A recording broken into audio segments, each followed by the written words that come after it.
All right, folks, hope everybody is doing well. Welcome back to another video. Before we get into this review, make sure you like, comment, subscribe, do all that good stuff. Listen, I hope your family is doing well. I hope whoever you care about tonight is doing well. I pray for them, and I sincerely hope that everything is going well in your life. Guys, I have to be honest, this Smackdown was absolutely garbage. Listen, I'm trying to be objective here. But this Smackdown was not good. I don't know what happened to the quality of how wrestling or how the show used to be. Fast forward, go back a couple years ago. Just a couple years ago. I remember I was tuned in every week, dialed in when The Fiend was going crazy. Alexa Bliss was going crazy. Randy Orton was going crazy. I was dialed in when Roman and The Rock was here and the Final Boss was here. And now it just seems like WWE is a shadow of its former self.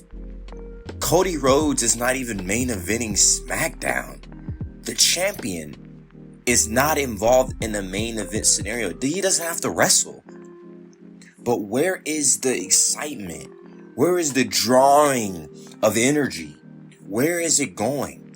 Smackdown feels like a trough to get through. It's like I'm stepping on mud, trying to get to the mark. And it's frustrating.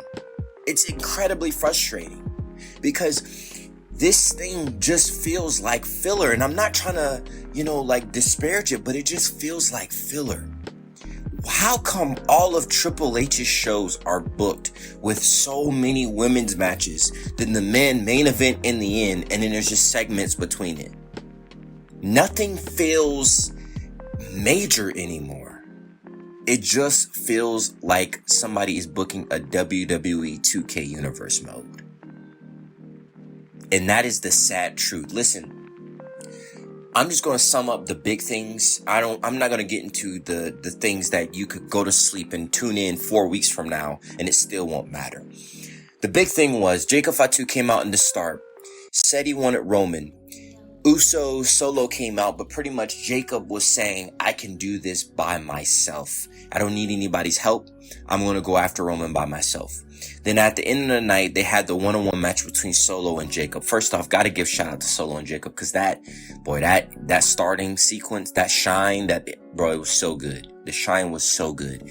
The way that spot was so good. The headbutts in the corner, guy ducks under, starts punching him in the corner, comes back out of it, hits the line. That was like classic wrestling, beautiful. Thing is, the fans are not behind it. There's a lapse. The fans, the most excited the fans got was booing JC Jane and Fatal Influence. And the problem with WWE now is the introductions to new people feel so weird. When they were showing the Brock highlight, if you remember, Brock came out, destroyed it wasn't like, oh, I just attacked this person and stand in the middle of the ring. Oh, I'm here now. No, Brock came in, during a hardcore match, just killed everybody. And then Heyman comes. This is the next big thing. When you think of introductions, that's how it should be. Go back a few years ago. You remember when Miz was feuding with Cena, and then the guy pulls up on the stage with the violin, and it's Shinsuke Nakamura coming out. Or lights go out, and then you hear you hear that piano, and then you hear Glorious, and you hear Bobby Roode's debut.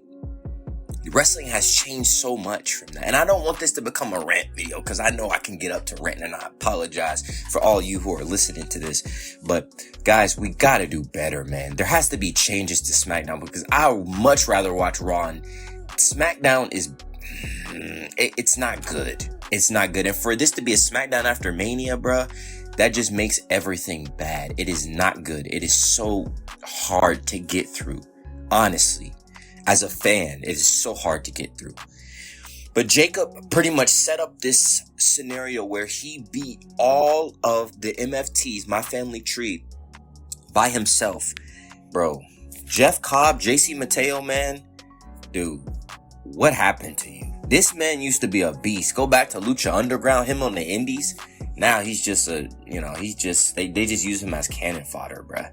And they want this to be a big deal. Like, oh my goodness, Jacob ran through the entirety of MFT. First off, why is he running through Tama Tonga, bro, when y'all been building this man up?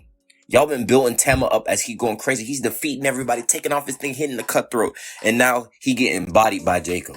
What happened to that? Anyway, Jacob destroys them. And the Usos never helped them, but they're sitting on the apron. And they want to act as if that is something big. Oh my goodness, Jacob destroyed them. Folks, the MFTs have been straight up buns for weeks now. That's like Jacob destroying the 3MB back then, and people going, oh my goodness, look how strong he is. Buddy, James Ellsworth can destroy the 3MB by himself. The same thing with the MFTs. They're not a strong group. There's none of that. They need to rework this entire thing. And I don't want this video to be long, but I'm gonna just give you a sneak peek of my thoughts. They need to rework this entire thing. First off, why is Jay going along so easily with Roman? There should be tension, not with Roman, but tension with Jimmy. Where Jimmy's like, yeah, let's do this. And Jay's like, look, man, I want to be the one. And let that kind of simmer. And Roman can even go to him and be like, what do you mean, Jay, that you want to be the one? I'm the one holding the title. If you want to, why don't you speak with Adam Pearce, go to Smackdown, do this, do that. And Jay has to say, listen, I want to be the one. I want to be the person who they call the tribal chief. And I really hope that through Jacob rising up, that starts to influence Jay. And Jay's like, hold on, Jacob showed grit. Even though we all against him, even though his family against him, even though he on his lonesome solo, he still decided to stand up to the tribal chief. And I would like to see the seed start to plant in Jay. Let that yeast start to simmer and he started hating it. Like the music, like let them come out in their music, and then they start Jimmy's yeeting, and Jay's like, cut the music. And it's just silence. And he walks to the ring. Let Jay start to change, bro. Let that tribal influence start to marinate between his character. That's what I want to see. But listen, SmackDown this evening was not good, folks. It was a long, boring thing to get to. The real question coming out of this SmackDown is, how come Cody is not carrying the show? Why isn't the world champion carrying the show? Why are we relying on the Roman sphere to carry the show rather than Cody Rhodes, who is the WWE champion? That is the big question coming out of this. Listen, folks, let me know your thoughts about this SmackDown. I thank you all for listening. And again, like I said, like, comment, subscribe, do all that good stuff. May the Lord be with you. May he bless you as he has blessed me throughout my life. And I want to give thanks to him. So thank you guys for tuning in. I'll see you next time.